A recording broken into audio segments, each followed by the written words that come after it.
when I come to speak, I try to demand respect. You know what I mean? I demand, okay, when somebody's talking, you listen to them. When somebody has the floor, you pay attention to what they're saying. Okay? You listen closely to what someone's saying.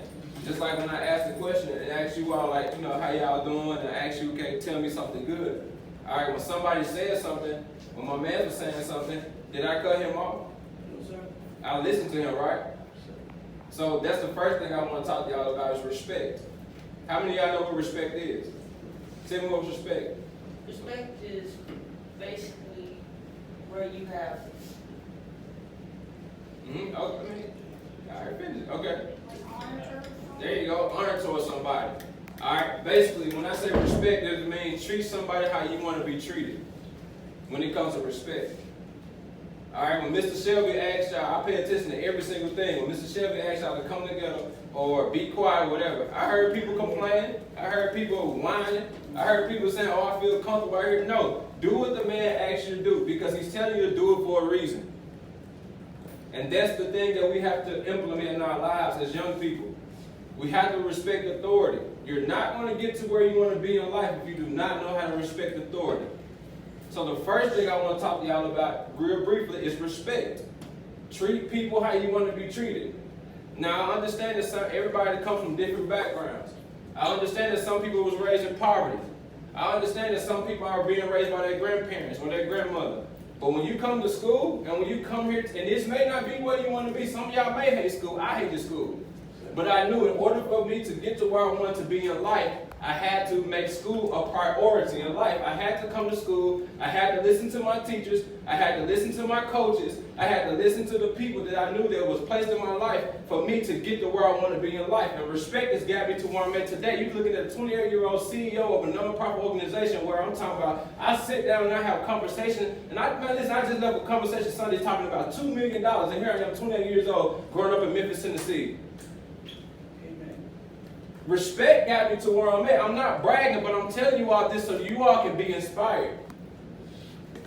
I grew up in Memphis, Tennessee. Fox can tell you. I grew up in North Memphis. They call it Murder 8 where I'm from. That means people are dying every day. I had homeboys that literally was in 6th grade. They was in 1st period with me. But then by 8th period, they was dead because they skipped school and they got caught up in some mess.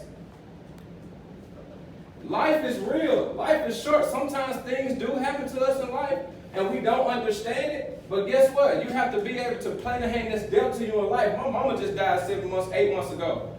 That was one of the hardest things I could have ever experienced in my life. Okay? Yes, sir. I didn't go out here and complain about what life threw at me. I manned up to it, I owned up to it, and I made sure that I keep the main thing like respect. I can't go out here and acting up and cussing everybody out and snapping on my teachers and snapping on people that I work with because I'm dealing with something that hurt me.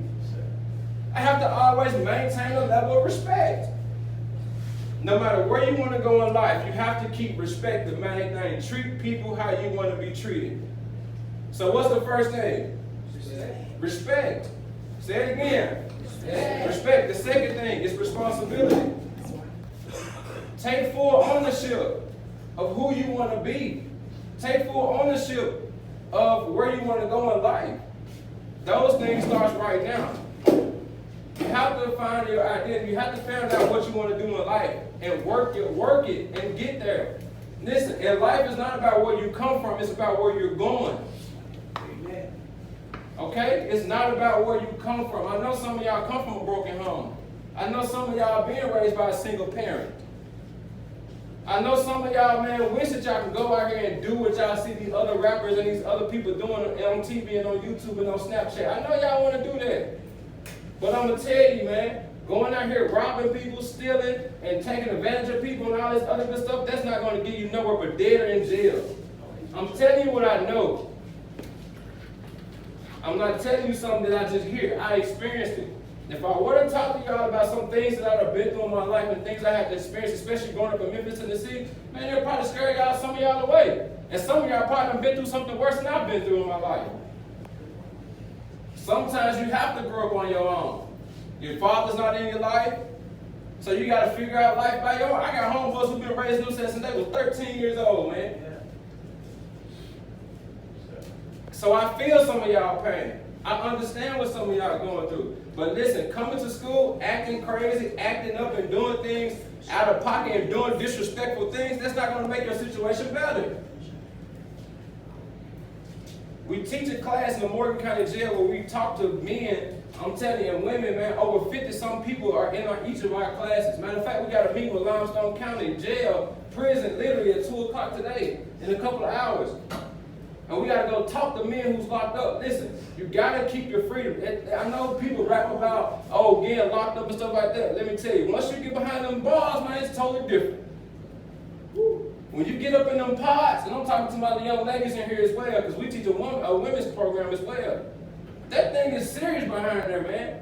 You got people behind them bars who are ruthless. You got people behind them bars, man, that's going to take you for what you got, man. They ain't going to think twice about it. They'll smile in your face, be trying to set you up behind your back, and you didn't even know it. And the food that they eat up in that mug, let me tell you something. That stuff is disgusting. It stinks. I'm dead serious. I'm dead serious. Hey, listen, we talk about respect. Control what you can control. Control yourself. Okay? So the first thing, like I said, is respect.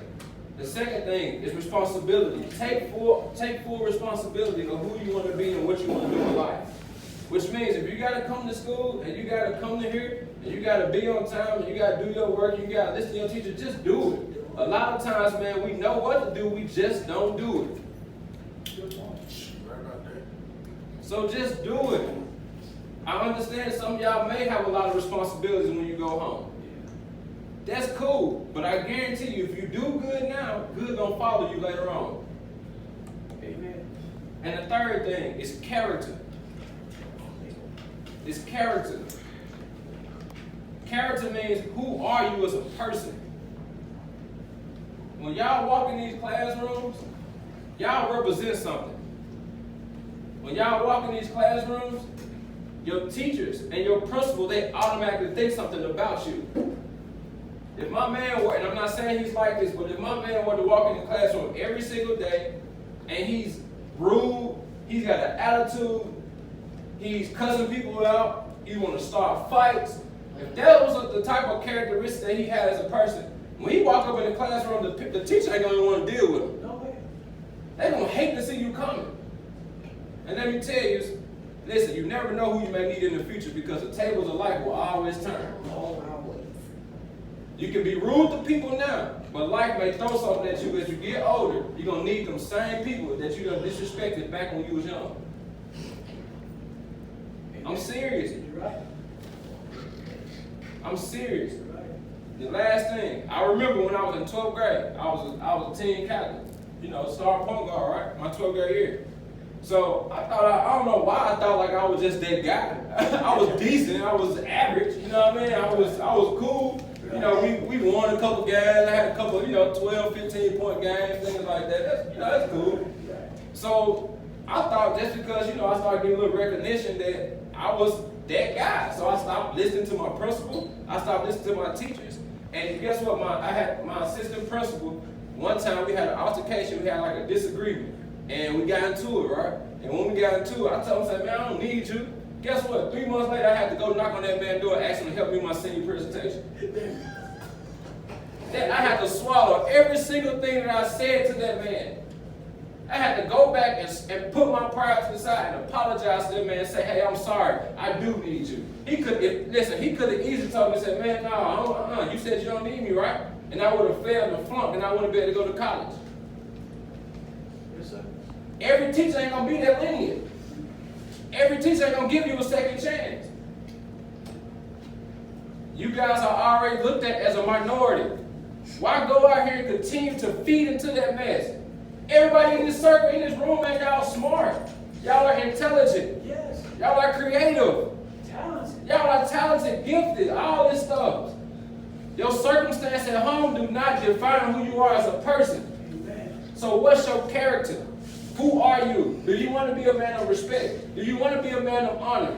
Do you want to be a man of resiliency, of dignity? Do you want to be that type of person where you can walk in the room and everybody don't do nothing but respect you as a man, as a woman, as a female, because they understand and they see where you're going and you got potential. You got to put a demand on your potential right now. It's not about where you come from, it's about where you're going. And guys, if you put your mind to it, you can do whatever you want to do in life, man. Anything. Anything. That's what my mama told me. She told me, and now I'm here sitting here having a conversation over $2 million, man. Yeah. You can do whatever you put your mind to. It's not about where you come from, it's about where you're going. And these 3 things I want y'all to remember that take you far. Always be respectful. Take full responsibility. And be a person of character. All right, thank y'all, man. Thank you.